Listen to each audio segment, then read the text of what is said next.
Lungdamna Lai Siangtho John alian som aneu som tum lekhat pan som li leni chang tua chang in juda mite in amah deng ding in suang atom leuleu hi Jesu in Keimah in pa kiang pan na thupi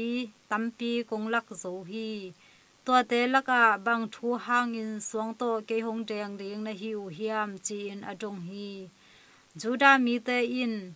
apha na bawlna hangin kote in suang to nang hong deng ding ka hi ke hi a hi hangin nangmah in mihing hilel napi-in Pasian bangin nakibol a Pasian le Siangtho na te na gen sian man in kote in suang to nang hong deng ding ka hi hi chin adong hi Jesu in amau te kiang a no te thukham sung a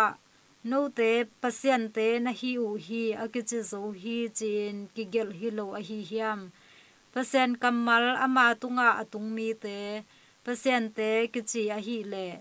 lai sang thola kinial thailo a hi chang in pa in se tuam in hi leitunga asol Keimah in Pasian Tapa ka hi ka chi chang in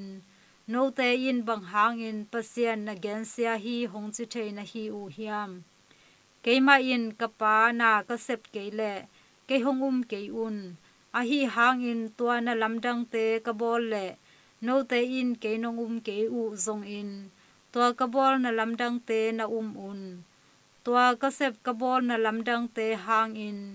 ke sunga pa a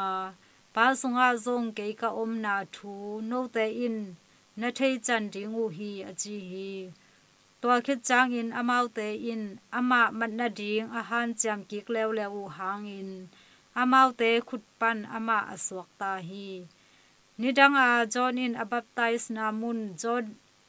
Jordan gun gala Jesu apai ki hi laya ama tam a mi tampi te ama kianga avapai hi amau te in John in na lamdang ala ngei lo hangin John in hi mi pa thu again khempeu aman hi achi hi tolaya mi tampi in Jesu a hi hin to pa Lungdamna Lai Siangtho hi Christu to pa on tunga phan na ta hen